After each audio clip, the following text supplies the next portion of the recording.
बिस्मिल्लाहिर्रहमानिर्रहीम, अस्सलाम वालेकुम नाज़रीन। इमरान खान की मकबूलियत को किस तरह से रोका जाए, हुकूमत के लिए सबसे बड़ा चैलेंज है।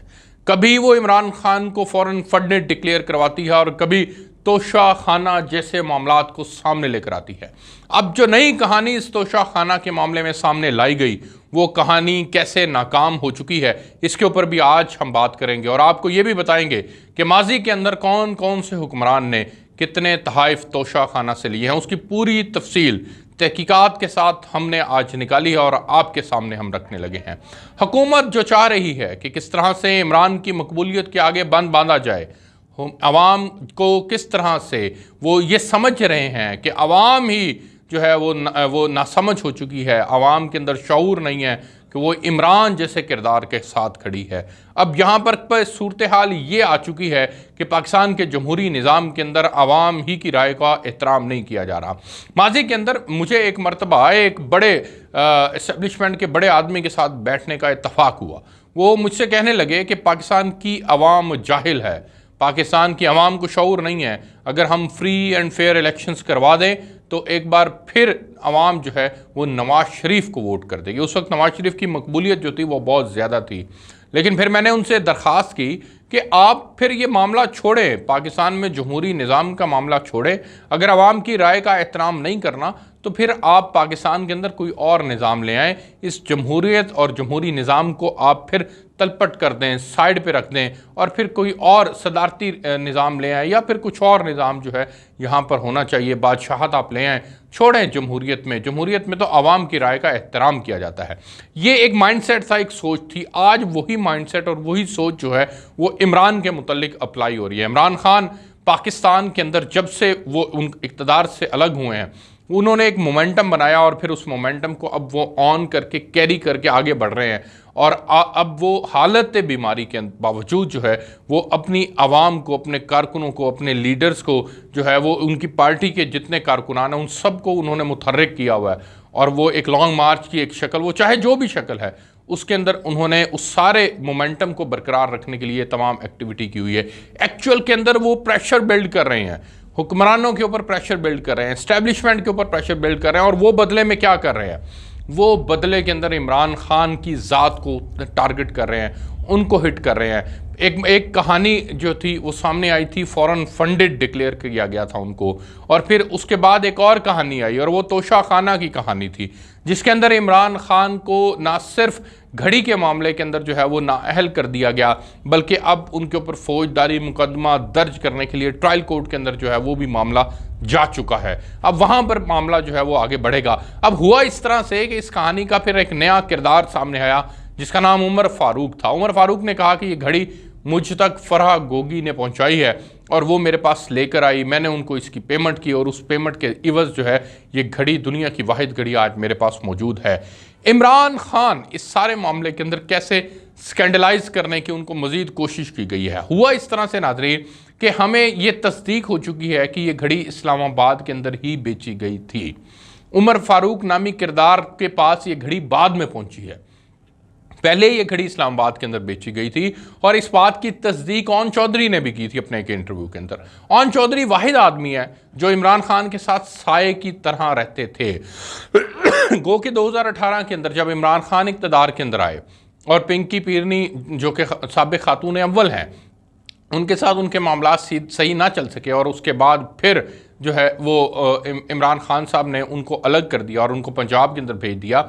लेकिन इसके बावजूद वो चूँकि इतना अरसा इमरान खान के साथ रहे थे तो घर की एक एक चीज़, घर का एक एक मुलाजिम, घर के एक एक मामलात की उन्हें ना सिर्फ खबर रहती थी बल्कि उन तक हर तरह की इतलात भी पहुंचा करती थी। इमरान खान साहब ने जब ये घड़ी इस्लामाबाद के अंदर एक शॉपिंग मॉल के अंदर बिकवाई तो इसकी इतलात भी ओन चौधरी तक पहुंची और फिर ओन चौधरी ने गुज़िश्ता दिनों में सलीम साफ़ी साहब को एक इंटरव्यू दिया और उसके अंदर उन्होंने ये बात तस्दीक भी कर दी। ये तो तयशुदा है कि जुल्फ़ी बुखारी के ज़रिए से ये घड़ी जो है वो इस्लामाबाद के एक शॉपिंग मॉल के अंदर बिकी थी। अब चूँकि दुनिया के अंदर सिर्फ ये एक वाहिद घड़ी है और फिर ये घड़ी वहाँ से घूमती हुई जो है वो दुबई पहुँची और दुबई के अंदर जो है फिर ये सारे मामलात हुए और फिर ये उमर फारूक तक पहुँची। लेकिन इस सारे किरदार के अंदर फरागोगी कहीं पर हमें नज़र नहीं आती। इस फरागोगी के नज़र ना आने की वजह से ही हमने फिर बेशुमार सवालात उठाए थे और उन सवालात के ऊपर हमने अपने साबिक वीलॉग के अंदर आपको कहा था, बताया था कि हमें जो है वो इस सारी कहानी के अंदर सबसे बड़ा जो एविडेंस चाहिए वो है उमर फारूक की जानिब से एक रिटन डॉक्यूमेंट, और वो रिटन डॉक्यूमेंट इस होना चाहिए कि मैंने ये घड़ी जो है वो वसूल की है और इतने उसके इवज़ मैंने पैसे दे दिए और ये फराह गोगी के सिग्नेचर्स हैं और ये उमर फारूक के सिग्नेचर्स हैं। सिर्फ महज घड़ी का आपके पास होना, ये हमें जो है वो इसके ऊपर हमें एतमाद नहीं है स्टोरी के ऊपर। क्योंकि एतमाद इसलिए नहीं है क्योंकि इससे चैनल इस्टेब्लिश नहीं हो रहा और चैनल का इस्टेब्लिश किया जाना बहुत ज़रूरी है। अगर चैनल इस्टेब्लिश हो जाता है तो फिर इमरान खान साहब जो हैं वो गिल्टी साबित हो सकते हैं।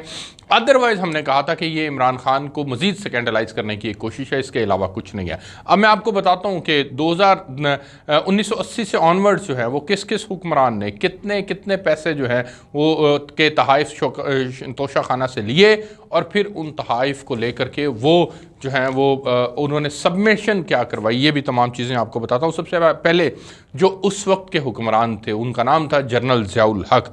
जनरल ज़ियाउल हक ने जो पैसे जो तहाइफ उनको मिले थे उनकी तादाद थी 210 और उन्होंने उसमें से 122 जो तहाइफ थे वो अपने कब्ज़े के अंदर ले लिए थे। उसके बाद जो सबसे इम्पॉर्टेंट फिगर उस दौर की थी वो उनका नाम था मोहम्मद ख़ान जुनेजो।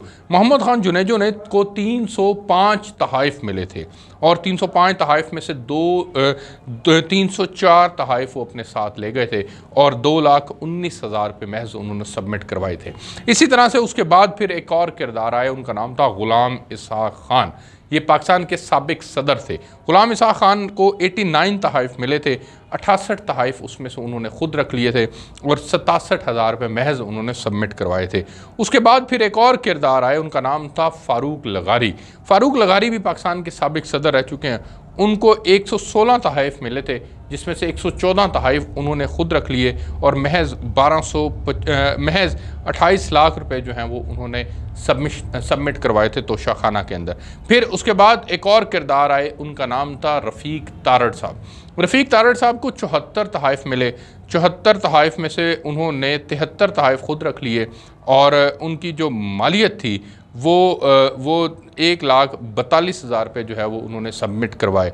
एक और किरदार थे, उनका नाम था वसीम सजाद। ये भी कायम मुकाम सदर रह चुके हैं।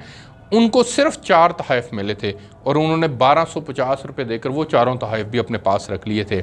फिर पाकिस्तान के एक वज़ीर-ए-आज़म आए गुजरे हैं मियां ज़फ़रुल्लाह खान जमाली साहब। उनको 110 तहाइफ मिले थे, सारे ही अपने साथ ले गए और सिर्फ 3 लाख रुपए उन्होंने जमा करवाए थे। एक और किरदार गुजरे उन्हीं दिनों में ज़फ़रुल्लाह जमाली साहब के बाद चौधरी शुजात साहब, जो महज 40 दिन के लिए सिर्फ इक़्तिदार के अंदर आए थे। उनको 9 तहाइफ जो हैं वो मिले थे और वो 9 के 9 तहाइफ उन्होंने खुद रख लिए थे। एक और वज़ीर आज़म थे उनके बाद जो बने, उनका नाम था शौकत अज़ीज़ साहब। शौकत अज़ीज़ साहब जो हैं वो एक 1126 तहाइफ उनको मिले थे और 1126 में से जब वो लंदन जा रहे थे तो जाते जाते वो सारे तहाइफ जो हैं वो उन्होंने खुद रख लिए और वो सारे तहाइफ फिर यहाँ से इस्लामाबाद भी मुंतकिल कर दिए। एक और वज़ीर आज़म गुजरे हैं जिनका नाम था बेनज़ीर भुट्टो साहिबा। बेनज़ीर भुट्टो साहिबा को 630 तहाइफ मिले थे जिसमें से 174 जो है वो उन्होंने अपनी मलकियत के अंदर लिए थे और 2,72,000 रुपये उन्होंने सबमिट करवाए थे। नवाज शरीफ साहब को 127 तहाइफ मिले थे और उसमें से उन्होंने 75 तहाइफ जो हैं वो खुद रख लिए थे और उसकी जो 14 लाख रुपए उसकी जो मालियत थी वो उन्होंने सबमिट करवाई थी। वज़ीर आज़म पाकिस्तान जो हैं वो ये 2 अदवार के जो वज़ीर आज़म वो रहे हैं उस वक्त में, जनरल मुशर्रफ भी एक बहुत बड़ा किरदार थे, सदर रहे पाकिस्तान के। उनको 520 तहाइफ मिले थे, 515 तहाइफ उन्होंने खुद रख लिए और उसमें सेट थे, हीरे के सेट थे, जेवरात थे, खंजर थी, पसोलें थी और न जाने क्या कुछ था जो वो अपने साथ ले गए।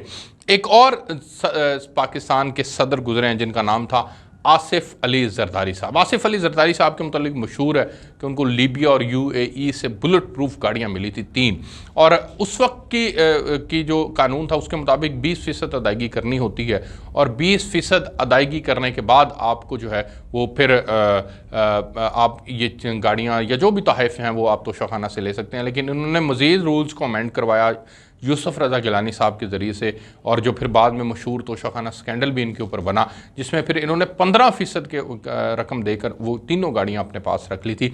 इसके अलावा भी बेशुमार तहाइफ जो इनकी कस्टडी के अंदर रहे। ये पाकिस्तान के साबिक वज़राए आज़म और सदूर की कहानी है जो मैंने आपको सुनाई। अब तक के जो सबसे महंगे वज़ीर आज़म पाकिस्तान गुजरे हैं उनका नाम मोहम्मद खान जुनेजो है, जिनको 305 तहाइफ मिले, 304 तहाइफ उन्होंने अपने पास रख ली। सबसे ज़्यादा तहाइफ उनको मिले 3 साल के लिए वो इक़्तिदार के अंदर आए थे, और उन 3 सालों के अंदर उन्होंने सारे तहाइफ जो हैं वो एक को छोड़ कर अपने पास रख लिए। तो ये है पाकिस्तान के हुक्मरानों की कहानी, जो कि इस कदर मैं कहूँगा कि ब्लो द बेल्ट जाकर सोचते हैं कि वो इक़्तिदार के अंदर जो मिलने वाले तहाइफ हैं उनको भी नहीं छोड़ते, और कोई भी नहीं छोड़ता। नाज़रीन, सच्ची बात यह है कि जिसकी जितनी कैपेसिटी है वो अपनी कैपेसिटी के अंदर रहते हुए जो है वो काम अपने हिस्से का काम ज़रूर दिखाया जाता है। और ये पाकिस्तान के हुक्मरानों का एक आम मिजाज, ना सिर्फ हुक्मरानों का बल्कि नीचे तक जो है वो ये मिजाज मुंतकिल हो चुका है, और ये इंतहाई तल्ख है। मैं आपको ये तमाम कहानी और चीज़ें रिपोर्ट कर रहा था, मज़ीद चीज़ें आपके साथ शेयर करते रहेंगे। इजाज़त दीजिए, अल्लाह हाफ़िज़।